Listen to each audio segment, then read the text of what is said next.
Hello friends, I am Kirti and welcome to my channel. MPPSC के form भरने की last date निकल गई है। 10 फरवरी थी, कल इसका पूरा हो गया है, फॉर्म भर चुके हैं।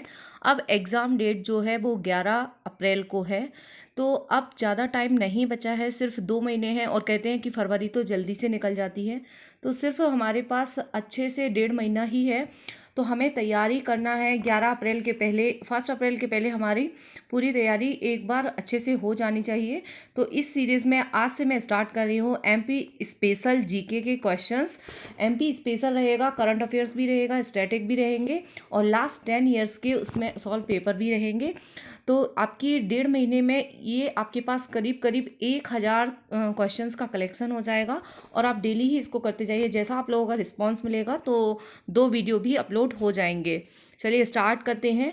नीचे निम्नलिखित में से किस प्राचीन साहित्य में मध्य प्रदेश को इंगित करते हुए परिभाषा दी गई है?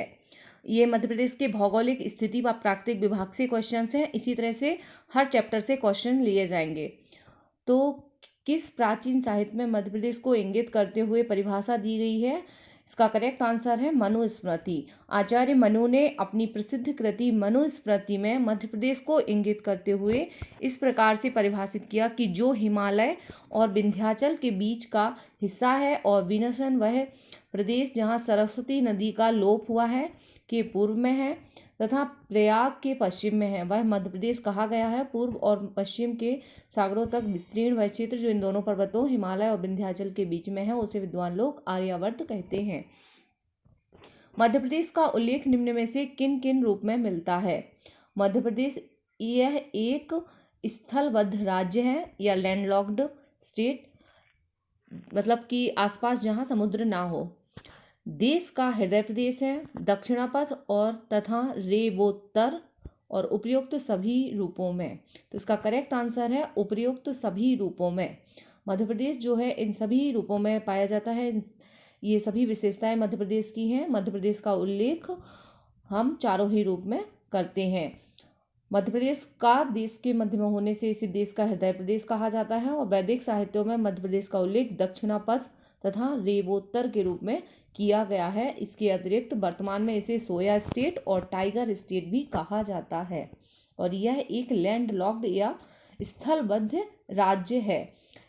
तो ये इतने पॉइंट आप याद रखेंगे। नेक्स्ट क्वेश्चन, मध्य प्रदेश का नामकरण किसने किया था? मध्य प्रदेश का नामकरण जो है वो किया था पंडित जवाहरलाल नेहरू ने। यस, मध्य प्रदेश देश का हृदय प्रदेश है, अर्थात यह देश के मध्य में स्थित होने के कारण मध्य प्रदेश के नाम से जाना जाता है और जवाहरलाल नेहरू ने इसका नामकरण किया था। नेक्स्ट क्वेश्चन, मध्य प्रदेश भूवैज्ञानिक दृष्टि से किसका भाग है? मध्य प्रदेश भूवैज्ञानिक दृष्टि से गोंडवाना लैंड का भाग है। मैं आपको ऑप्शंस इसलिए नहीं हाईलाइट कर रही हूँ क्योंकि जब हम एग्ज़ाम देते हैं, एग्ज़ाम हॉल में रहते हैं तो हमें एक ही आंसर माइंड में क्लिक होना चाहिए, इसलिए डायरेक्ट आंसर पे जा रहे हैं। आप ऑप्शन देख लीजिए बट आंसर और उसका एनालिसिस पे फोकस रहेगा ताकि एग्ज़ाम में हमारी मिस्टेक्स कम से कम हों। क्योंकि हम ज़्यादा चारों टॉपिक पे यदि एनालिसिस करेंगे तो फिर हमें वहाँ पे कन्फ्यूजन होता है कि हमने इसके बारे में इस क्वेश्चन के टाइम पे ये ऑप्शन भी पढ़ा था, ये भी पढ़ा था, इसलिए हम सिर्फ एक पे ही ज़्यादा फोकस करेंगे जो उसका करेक्ट आंसर है। मध्य प्रदेश का भूवैज्ञानिक दृष्टि से गोंडवाना लैंड के नाम से जाना जाता है। भूवैज्ञानिक दृष्टि से गोंडवाना लैंड भूसहती का भूभाग है। इसके पश्चिमी भूभाग की ओर विंध्यन शैल समूह तथा दक्कन ट्रैप स्थित है। तो याद रखेंगे कि पश्चिमी भूभाग की ओर विंध्यन शैल समूह है और दक्कन ट्रैप स्थित है। भौगोलिक दृष्टि से निम्नलिखित में से कौन सा कथन मध्य प्रदेश के संदर्भ में सही नहीं है? कौन सा कथन मध्य प्रदेश के संदर्भ में सही नहीं है? नहीं, ये बहुत इंपॉर्टेंट है कि नहीं पूछा जा रहा है या हाँ पूछा यस पूछा जा रहा है या नेगेटिव पूछा जा रहा है। भौगोलिक दृष्टि से मध्य प्रदेश देश का दूसरा बड़ा राज्य है। मध्य प्रदेश देश का 9.38% भाग अपने पास रखता है। मध्य प्रदेश की दक्षिण सीमा चंबल नदी बनाती है। मध्य प्रदेश की सीमा को 5 राज्य स्पर्श करते हैं। सा इसका करेक्ट आंसर है। प्रदेश की दक्षिणी सीमा चंबल नदी बनाती है। ये सही नहीं है, सही नहीं पूछा गया है। बाकी तीनों ही स्टेटमेंट सही हैं। तो हम देख लेते हैं कि कौन बनाती है। कथन असत्य है क्योंकि मध्य प्रदेश की दक्षिण सीमा का निर्धारण ताप्ती नदी के द्वारा किया जाता है, जबकि चंबल नदी प्रदेश की उत्तरी सीमा बनाती है। मध्य प्रदेश में ऊपर सबसे नॉर्थ साइड में है चंबल नदी। और शेष कथन सही है, अर्थात भौगोलिक दृष्टि से मध्य प्रदेश दूसरा बड़ा राज्य है और 9.38% भूभाग पर फैला है और इसकी सीमा रेखा 5 राज्यों को छूती है। नेक्स्ट क्वेश्चन, मध्य प्रदेश के पूर्वी तथा पश्चिमी भाग में लगभग कितने मिनट का अंतर है? पूर्वी और पश्चिमी भाग में कितने मिनट का अंतर है? 32 मिनट, 24 मिनट, 28 मिनट, 34 मिनट। यदि आपको आंसर पता है तो बताइए। डी, मध्य प्रदेश के पूर्व से पश्चिम का विस्तार 870 किलोमीटर है और इसके पूर्वी पश्चिमी भाग में लगभग 34 मिनट का अंतर है। 8.4 इंटू 4, ये इस तरीके से आएगा। 34 मिनट का अंतर रहता है। ठीक है। निम्नलिखित में से किस संघ समूह के साक्ष्य मध्य प्रदेश में नहीं मिलते हैं? नहीं मिलते हैं पूछा जा रहा है, ये हमें ध्यान देना है। पुराण संघ, आर्य समूह, द्रविड़ समूह, धारवाड़ समूह। तो द्रविड़ समूह के नहीं मिलते हैं, वो साउथ से है ना। मध्य प्रदेश की भूवैज्ञानिक संरचना से संबंधित अध्ययनों से ज्ञात होता है कि मध्य प्रदेश में धारवाड़ समूह, पुराने संघ, आर्य समूह, तृतीयक समूह, क्रिस्टेशियस कल्प आदि की चट्टानों के साथ प्रदेश के विभिन्न भागों में पाए जाते हैं, किंतु द्रविड़ संघ से के कोई साक्ष्य मध्य प्रदेश में नहीं मिलते हैं। अरावली पर्वत श्रृंखला मध्य प्रदेश के किस क्षेत्र में फैली हुई है? ये क्वेश्चन ना केवल एमपीपीएससी बल्कि एमपी के जितने भी एग्जाम्स हैं, चाहे वो एसआई हो, व्यापम हो, कोई भी एग्जाम हो, एमपी स्पेशल जिसमें पूछा जाता है, उन सभी के लिए बहुत ही इम्पोर्टेंट है। अरावली पर्वत श्रृंखला मध्य प्रदेश के किस क्षेत्र में फैली हुई है? बघेलखंड का पठार, नर्मदा सोन की घाटी, मालवा का पठार, बुंदेलखंड का पठार। करेक्ट आंसर है मालवा का पठार। पृथ्वी की सबसे पुरानी पर्वत श्रृंखला मानी जाने वाली अरावली पर्वत श्रृंखला, याद रखेंगे सबसे प्राचीन है अरावली श्रृंखला। यदि आपने एक पूरे भारत के, पूरे वर्ल्ड के, इंडिया और वर्ल्ड दोनों ही उसमें कवर किए गए हैं, माउंटेन रेंजेस का वीडियो नहीं देखा है तो वो देख लीजिए, उसमें सारे ही पर्वत कवर किए गए हैं। उससे आपका बाहर कोई भी क्वेश्चन नहीं जाएगा। यदि एमपी स्पेशल पूछा जाता है तो ये जो सीरीज़ है इसमें कवर हो जाएगी। पृथ्वी की सबसे पुरानी पर्वत श्रृंखला मानी जाने वाली अरावली पर्वत श्रृंखला मध्य प्रदेश के मालवा पठार के उत्तम पश्चिमी क्षेत्र में फैली है। इस पर्वत श्रृंखला की सबसे ऊंची चोटी गुरु शिखर है। ये भी बहुत इंपॉर्टेंट है, अरावली की गुरु शिखर चोटी पूछी जाती है। ठीक है। आर्य समूह की चट्टानें मध्य प्रदेश के किस रूप में पाई जाती हैं? आर्य समूह की चट्टानें मध्य प्रदेश में गोंडवाना शैल समूह के रूप में पाई जाती हैं। हम सिर्फ आंसर याद रखेंगे, अदरवाइज आप लोग कंफ्यूज हो जाएंगे। ठीक है। बाकी और देख लेते हैं। आर्य समूह की चट्टानें जलज प्रकार की हैं क्योंकि इनकी उत्पत्ति जलीय क्षेत्रों में अवसाद के निक्षेपण के कारण हुई है, जबकि क्रिस्टेशियस कल्प की चट्टानें बाग सीरीज, लमेटा सीरीज के रूप में पाई जाती हैं। ठीक है। वर्तमान मध्य प्रदेश की भौगोलिक स्थिति क्या है? वर्तमान मध्य प्रदेश का जो अक्षांश ये विस्तार है वो क्या है, ये पूछा गया है। विभाजित मध्य प्रदेश की, सी इसका करेक्ट आंसर है। आ और वा दोनों करेक्ट दिए गए हैं। ये विभाजित मध्य प्रदेश की स्थिति में थोड़ा परिवर्तन होने के बाद वर्तमान में 21/6 उत्तरी अक्षांश से 26/30 उत्तरी अक्षांश एवं 74/9 पूर्वी देशांतर से 82/48 पूर्वी देशांतर के मध्य स्थित है। तो उत्तरी याद रखना है, अक्षांश उत्तरी में है और देशांतर में दोनों पूर्वी है ना, पूर्वी 74 पूर्वी से 82 पूर्वी। तो यदि इसमें नॉर्थ या साउथ या पश्चिमी कुछ दे देता है तो आप ध्यान रखेंगे, क्योंकि नंबर सेम रहते हैं लेकिन उत्तर और डायरेक्शन चेंज हो जाती है तो उससे भी क्वेश्चन गलत हो जाता है। राज्य के विस्तार के संबंध में सही कथन है। राज्य की पूर्व से पश्चिम का विस्तार 870 किलोमीटर है। राज्य की उत्तर से दक्षिण चौड़ाई 580 किलोमीटर है। आ व दोनों सही है। उपर्युक्त सभी कथन असत्य हैं। करेक्ट आंसर है आ। विभाजन के बाद मध्य प्रदेश की पूर्व से पश्चिम में चौड़ाई 870 किलोमीटर रह गई है, जबकि उत्तर से दक्षिण में लंबाई जो है वो 605 है, चौड़ाई है 870 और लंबाई है, उत्तर से दक्षिण में लंबाई है 605 किलोमीटर। इसलिए दोनों ही बी, ये केवल इसका करेक्ट आंसर है। ये उत्तर से दक्षिण में 580 किलोमीटर गलत दे रखा है यहाँ पे। ए करेक्ट आंसर है। ए लंबाई है 605, याद रखेंगे। ठीक है, अक्षांशीय विस्तार ये जरूर याद रखेंगे, लंबाई चौड़ाई यहाँ से क्वेश्चन पूछे जाते हैं। हर टॉपिक से एक एक क्वेश्चन कवर किया जाएगा। अभी ये मध्य प्रदेश राज्य है, मध्य प्रदेश राज्य जो है वो समुद्री सीमा से घिरा राज्य है, पूर्णतः भू आविष्टित राज्य है। तो इसका करेक्ट आंसर अभी हम पहले ही बोल चुके हैं, अंतर्राष्ट्रीय रेखा, सीमा रेखा को छूने वाला राज्य है। तो ना तो किसी देश की सीमा लगती है एमपी से और ना ही किसी समुद्र की लगती है, इसलिए यह पूर्णतः भू आविष्टित या लैंड लॉक्ड स्टेट है। ठीक है, मध्य प्रदेश के गठन के संबंध में निम्नलिखित कथन बताइए। महाकौशल की राजधानी जबलपुर थी। बुल्ढाना, अकोला सहित 8 जिलों को तत्कालीन मुंबई राज्य में सम्मिलित कर दिया गया था। तत्कालीन संपूर्ण विंध्य प्रदेश को मध्य प्रदेश में मिलाया गया। मंदसौर जिले की भानपुरा तहसील को तत्कालीन राजस्थान को दे दिया गया। इसमें से गलत कथन को पहचानना है। तो गलत कथन है डी, 1956 में मध्य प्रदेश का पुनर्गठन किया गया, जिससे संबंधित उपयुक्त कथनों में डी गलत है। जबकि मंदसौर जिले की भानपुरा तहसील का सुनील टप्पा जो है वो राजस्थान के कोटा जिले में मिलाया गया था, ना कि पूरी तहसील को। ठीक है, ये दिया गया है कि भानपुरा तहसील को तत्कालीन राजस्थान में, देखो कितना माइन्यूटली पूछ लिया गया है। पूरी भानपुरा तहसील नहीं मिलाई गई थी, उसका केवल एक हिस्सा सुनील टप्पा क्षेत्र को केवल मिलाया गया था राजस्थान में, है ना, बाकी सभी सही है। भौतिक बनावट की दृष्टि से वर्तमान मध्य प्रदेश को कितने भागों में बांटा गया है।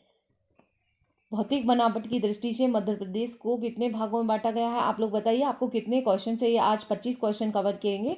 यदि आप लोगों को लगता है कि कम करना है तो मैं कल से, मुझे तो बहुत वैसे भी वीडियो बनाने में ज़्यादा टाइम लगता है, 10 क्वेश्चन भी लेके आऊँगी। वैसे मैं कोशिश आप लोगों को यही रिकमेंड करूँगी कि आप लोग 25-25 क्वेश्चन कवर कीजिए, जिससे जल्दी आपका पूरी तैयारी टाइम से हो जाए। भौतिक बनावट की दृष्टि से वर्तमान मध्य प्रदेश को कितने भागों में बांटा गया है?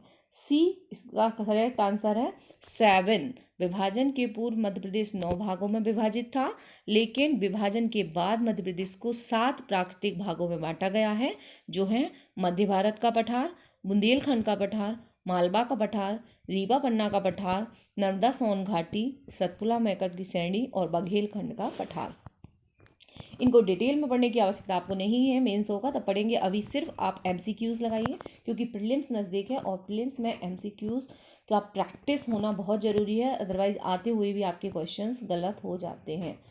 निम्न पठारों में से किस पठार का निर्माण ज्वालामुखी उद्गार से निकले लावे से हुआ है?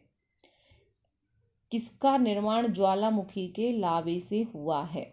ये है मालवा का पठार। मालवा का पठार जो है ज्वालामुखी के उद्गार से निकले लावे से हुआ है। इस पठार में दक्कन ट्रैप सेल पाई जाती है। मालवा के पठार में यहाँ की मिट्टी काली होती है। ठीक है, और मैं मालवा से ही हूँ। मध्य प्रदेश के 3 प्रमुख जिले कौन से हैं जो कर्क रेखा के सबसे अधिक समीप हैं?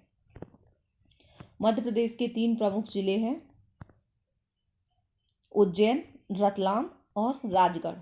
ठीक है, उज्जैन, रतलाम और राजगढ़ जो है वो कर्क रेखा के सबसे समीप है, और उज्जैन से तो कर्क रेखा निकलती ही है। ठीक है, उज्जैन जो है मध्य महाकाल केंद्र के ठीक ऊपर से गुजरती है, अतः मध्य प्रदेश के उज्जैन, रतलाम, राजगढ़ जिले कर्क रेखा के समीप स्थित हैं।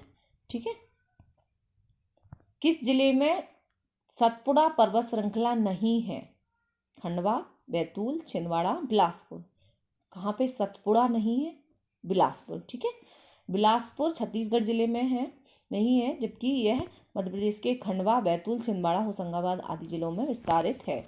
ठीक है, नेक्स्ट है सिगार चोटी, जानापाव एवं धजारी चोटी किस पठार के में स्थित है? सिगार चोटी, जानापाव और धजारी चोटी किस पठार में स्थित है? रीवा पन्ना, बुंदेलखंड, बघेलखंड, इनमें से कोई नहीं। सिगार, जानापाव, इनमें से कोई नहीं, ठीक है, क्योंकि ये मालवा में स्थित है, मालवा के पठार में है।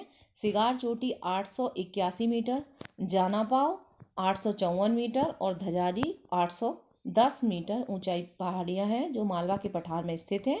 और ऑप्शन में मालवा का पठार कहीं नहीं दिया गया है। सर्वाधिक ऊंची चोटियों में शामिल है जो कि इस पठार के महू के बाद दक्षिण में स्थित है। मध्य प्रदेश का सर्वोच्च शिखर धूपगढ़ किस पठार में स्थित है? हमेशा पूछा जाता है ये क्वेश्चन, तो हर एग्जाम में जहाँ भी एमपी के क्वेश्चन आते हैं, धूपगढ़ जो है वो किस पठार में स्थित है? तो सतपुड़ा का पठार, ठीक है, सतपुड़ा की रानी धूपगढ़ कहा जाता है। मध्य प्रदेश की सर्वोच्च चोटी है धूपगढ़ 1350, इसकी ऊंचाई भी याद रखेंगे 1350, रट लीजिए 1350, ठीक है, जो सतपुड़ा श्रेणी के अंतर्गत आता है। विशेष रूप से यह होशंगाबाद जिले में आती है। यही प्रदेश का एकमात्र हिल स्टेशन भी है। धूपगढ़ किस पहाड़ी पर स्थित है? धूपगढ़ जो है वो महादेव पर्वत पर स्थित है। सतपुड़ा और सतपुड़ा के अंदर भी महादेव है ना। सतपुड़ा मैकल में 3 श्रेणियां होती हैं, राजपीपला, सतपुड़ा श्रेणी, मैकल श्रेणी पाई जाती है। इनमें से सतपुड़ा श्रेणी के अंतर्गत महादेव पर्वत या पहाड़ी यहाँ आती हैं और महादेव पहाड़ी पर ही प्रदेश की सर्वोच्च ऊंची चोटी स्थित है, ठीक है। मध्य प्रदेश के किस पठार में चौपायों की संख्या सर्वाधिक है? मालवा, रीवा, बुंदेलखंड, बघेलखंड। मध्य प्रदेश के बघेलखंड पठार में वन्य प्रदेश की अधिकता के कारण यहाँ पर चौपायों की संख्या सर्वाधिक पाई जाती है। बघेलखंड इसका करेक्ट आंसर है। सिद्ध बाबा की पहाड़ी निम्नलिखित में से कहाँ पर स्थित है? ये है बुंदेलखंड, ठीक है। बुंदेलखंड की सबसे ऊंची चोटी है सिद्ध बाबा और मालवा की सिद्ध बाबा पहाड़ी 1172 मीटर ऊंची है जो प्रदेश के बुंदेलखंड पठार में स्थित है और यह पहाड़ी इस प्रदेश की सबसे ऊंची चोटी है, जबकि इसकी औसत ऊंचाई 150 से 450 मीटर है। मध्य प्रदेश के गोंडमाना युग की चट्टानें निम्न क्षेत्र में मिलती हैं। गोंडमाना युग की चट्टानें जो हैं वो कहाँ मिलती हैं? वो मिलती हैं सतपुड़ा क्षेत्र में। मध्य प्रदेश की भू संरचना आद्य महाकल्प शैल समूह के आसपास मानी जाती है। प्रदेश के गोंडमाना युग की चट्टानें 2 क्षेत्रों में मिलती हैं, सतपुड़ा एवं बघेलखंड, है ना। तो इसमें बघेलखंड नहीं है, तो सतपुड़ा और बघेलखंड में मिलती हैं गोंडमाना युग की चट्टानें। मध्य प्रदेश की उत्तरी सीमा, बस 1-2 क्वेश्चन और बाकी है। मध्य प्रदेश की उत्तरी सीमा का निर्धारण किस नदी के द्वारा किया जाता है? तो जैसा कि पहले दे चुके हैं, दक्षिणी का ताप्ती के द्वारा और उत्तरी का चंबल के द्वारा। मध्य प्रदेश की उत्तरी सीमा का निर्धारण चंबल नदी के द्वारा किया जाता है, जबकि दक्षिणी सीमा का निर्धारण ताप्ती नदी के द्वारा और उत्तर पूर्वी सीमा का निर्धारण सोन नदी के द्वारा किया जाता है। ध्यान रखेंगे, उत्तर पूर्वी सोन नदी और उत्तरी चंबल नदी, है ना। मध्य प्रदेश में धारवाड़ क्रम की चट्टानें कहाँ नहीं पाई जाती हैं? धारवाड़ क्रम की चट्टानें नहीं पाई जाती हैं खंडवा में। खंडवा में दक्कन ट्रैप चट्टानें पाई जाती हैं, दक्कन, ठीक है, धारवाड़ नहीं है, दक्कन है। जबकि आर्कियन समूह की धारवाड़ क्रम की चट्टानें बालाघाट, जबलपुर, रीवा में पाई जाती हैं। मध्य प्रदेश में कुड़प्पा क्रम की चट्टानें, तो ये चट्टानों के टाइप से अलग अलग कहाँ पे कौन सी चट्टानें पाई जाती हैं?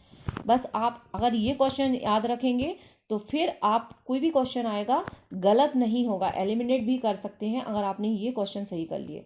मध्य प्रदेश में कुड़प्पा क्रम की चट्टानें पाई जाती हैं सभी में, बिजावर में, पन्ना में और छतरपुर में, ठीक है। कुड़प्पा क्रम की चट्टानें तीनों में ही पाई जाती हैं, बिजावर, ग्वालियर, पन्ना व छतरपुर, यानी ये जो बुंदेलखंड वाला एरिया है वहाँ पे कुड़प्पा क्रम की चट्टानें पाई जाती हैं। आई होप आपको वीडियो पसंद आया है। पसंद आया तो लाइक एंड शेयर जरूर कीजिए, चैनल को सब्सक्राइब कर लीजिए ताकि इसी तरह की और भी जो एमपी की सीरीज आ रही है और करंट अफेयर्स के क्वेश्चंस के लिए आप चैनल पे बने रहिए। साथ ही साथ यूपीएससी की तैयारी कर रहे हैं तो हमारा टेलीग्राम और इस वीडियो की पीडीएफ भी आपको टेलीग्राम ग्रुप में मिल जाएगी, डाल दूंगी वहाँ पे, तो टेलीग्राम ग्रुप ज्वाइन कर लीजिए। थैंक यू वेरी मच, मिलते हैं नेक्स्ट वीडियो में।